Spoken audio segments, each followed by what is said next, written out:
Hi guys, welcome back to Tarot Page Philippines. For this video, gawin natin yung weekly horoscope para po sa may mga sun, moon, and rising sign na Aries for October 20 to 26.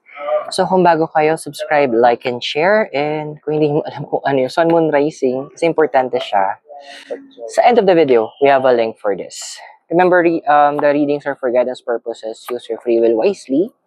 And of course, kung gusto mong schedule ng private readings or spellworks, or you want to donate using GCash or Maya, details are in the description below. Or you can use a thanks button. So, dito tayo ngayon sa ililikha para medyo maiba-iba naman. Okay, Aries, kamusta ka ba? So, your first card we have here is the Wheel of Fortune. Well, as far as we know, because kakatapos na ng retrograde, medyo magkakaroon tayo ng 180 changes in terms of the energies around you. And huwag kang magtataka na parang ang gulo ng mga nangyayari. Don't be scared na parang may mga binabago ngayon. Andoon na, well, change is, sabi nga, di ba? Change is inevitable. So, ito yung pinapala sa'yo ng card na as of now, since kamusta ka na, the changes, kailangan mo mag-flow. Kasi dalawa lang yan eh. It's either you flow with the energy or lalabanan mo yung energy. Either one of them could be good, one of them is bad. So, alam na natin kapag we go against the energy, ang hirap. Ang hirap ng flow ng universe for that one. So, this is a time of adjustment para sa'yo. But what is crossing you right now ba? So, meron tayo dito si 8 of Swords. So, feeling mo kasi parang hindi mo alam yung nangyayari. So, parang andun yung point na, ano ba? Ano bang next? Parang surprise, mga ganun yung nangyayari. Parang bilang may mga twist of events na nagaganap. That is alright. Don't be scared na nangyayari yun. Why? This is being allowed by the universe para mag-gets mo na binibigyan ka ng time ng universe na ikaw naman yung mag-decide what will be the next movement. Kasi, actually, medyo unpredictable yung mga mangyayari pa ngayon. So, this is a moment for you to trust. Well, napaka gamit na siya. Trust the process na yung gagawin natin dito. Which is a very important task. Kasi at the end of the day, kung ano yung wisdom ng universe is greater, better, and higher kumpara sa plano natin. Parang sa bata lang yan eh. Minsan nakukulit natin ng bata tayo, gusto natin ganitong laruan. Pero ayaw ng magulang natin. Why? Because yung magulang natin, meron silang mas gustong ibigay sa atin. Something bigger, something better. Something that is more of quality.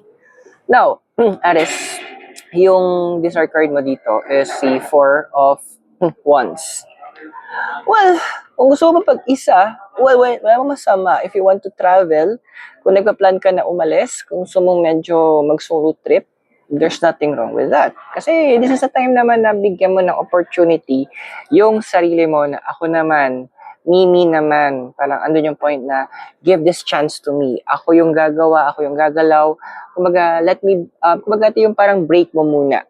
Kasi, because once na after ng break na to, my dear, sunod-sunod yung mga ganap sa buhay mo. Sunod-sunod yung mga nangyayari. And one of the things talagang, sabi natin siguro medyo life-altering yung mga mangyayari before this year end. Kasi yung desire mo to be alone, it's a stepping stone for you to understand more and to hear more kung ano ba sinasabi ng universe. Kasi minsan, sa sobrang daming ingay sa paligid natin, hindi natin marinig yung boses ng universe, yung tinatawag kong the still small voice that needs to be heard most of the time. Kasi that's the universe speaking to you. Yung foundation mo we have here is the 6 of Swords. Okay. Kaya nga hihiwalay ka for the meantime eh. Kaya ka magkakaroon ng moment for yourself. Why? Because you need to return something. You need to go back to the past. You need to revisit yung mga nangyari sa nakaraan. Hindi para mag-inarte, hindi para magkaroon ka ng moment. Kawawa naman pala ako in the past. No. For you to be able to see ano yung naging differences na, ano na yung development mo, ano na yung naging changes mo, ano na yung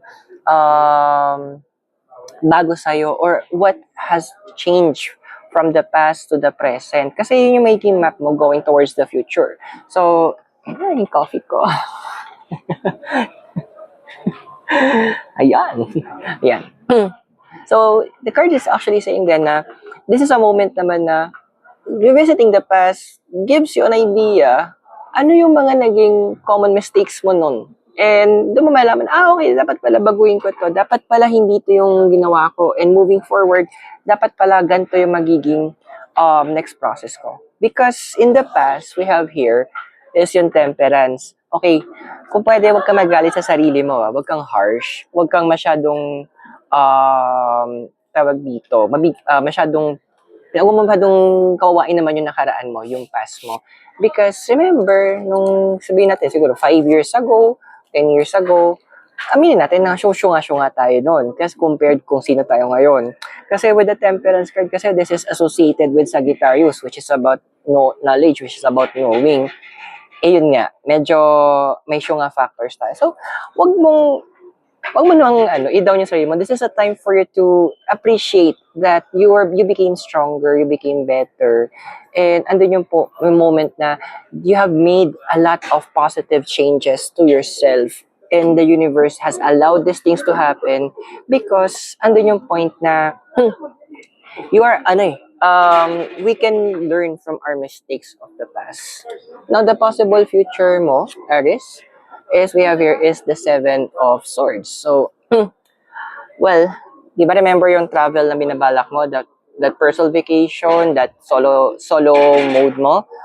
This will have, ito may effect sa'yo with the Seven of Swords. Kasi magkakaroon ka namang enlightenment during that trip. Andun yung point na hindi mo siya hinahanap pero kusang darating yung kailangan mo malaman.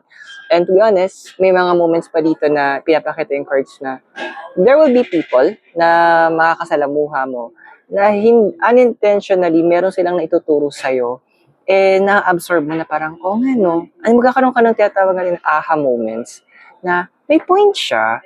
Bakit hindi ko na-gets yun? Because sometimes the universe, and this is the moment that the universe will use people sa'yo para maintindihan mo or ma-amplify yung message. Kasi minsan on our own, hindi natin talaga maintindihan yung mga bagay-bagay, especially what would happen kung mga nangyayari sa atin. And the universe will allow people to teach us what we need to learn. Kung nakaka-resonate ka sa reading, don't forget to subscribe, like, and share. Pero tuloy mo natin yung reading mo as of now. So let's see your emotional environment. We have here is the Two of Wands. So talagang gusto mo mag-solo talaga, no? Kasi siguro nandun yung point na may mga disappointments ako nakikita na you trusted this person, na sana kapag may moment na madadown ka, or yung moment na masasaktan ka, or meron ka masasandalan, kaso wala eh. May mga tao talagang sabihin na natin pasakit sa buhay. May mga tao talaga na makasarili sila and they only want to take care of themselves. At sa bandang huli, para silang linta. Yung tipong, kung meron silang mahihita sa'yo, nandyan sila. But if wala, alam mo na, dead baton. So the physical environment, yan. So we have here is the Emperor. So yun, simple lang. You want to be the master of your ship. You want to be the captain of your soul. Literal, this is your ruling card, Aries. So, ano yung point na you want to be in control of everything that's happening. Pero sometimes, to have control, you need to let go. Sometimes, to be on the top, you need to go down to the bottom. Why? Because the foundations is necessary at this point. So, andito yung point na pinapala sa'yo ng cards that this is a moment for you to build yourself from the ground up. Kaya nga may changes sa mangyayari, may mga pagbabago may 180 degrees tayong changes Kasi nga, meron ka mga tatanggalin. And kaya nga meron ka muna short travel or short vacation. Kasi kailangan mo to para harapin mo yung mga big changes na to. And mind you, those changes, malaki impact niya in terms of your finances din. Now, your hopes and fears, meron tayo dito is the Ace of Pentacles. So, yeah, yan na nga. So, Ace of Pentacles. So, a lot of you guys in the House of Aries, naghahanap kayo ng pwede yung maybe extra income or paano ko ba pagkakasyahin yung mga kinikita ko or where can I find new money? So, this is the universe answering you, wait lang, kaya nga pinapaalis ka muna. Huwag ka masyadong aligaga. Huwag ka nagmamadali. But this is a moment na this is the universe telling you, plan what you need to do, plan where you need to go, and this solo trip, talagang iba yung magiging impact sa'yo. I cannot stretch enough yung importance niya. Now, the possible future we have here is the Empress. Now, the Empress is connected to the planet of Venus. So this is about beauty. This is about love. Pero di mo ba alam, trivia din, that Venus can also be associated with money, especially kapag na-partner siya with Jupiter. So this is and this is also about fertility. And mind you, fertility can also be about prosperity. So andun yung point na ito na yung point ko, mag-plan ka na, go ahead, book that flight, book that bus, or get that hotel, or whatever. Kung sa may balak, let the universe guide you.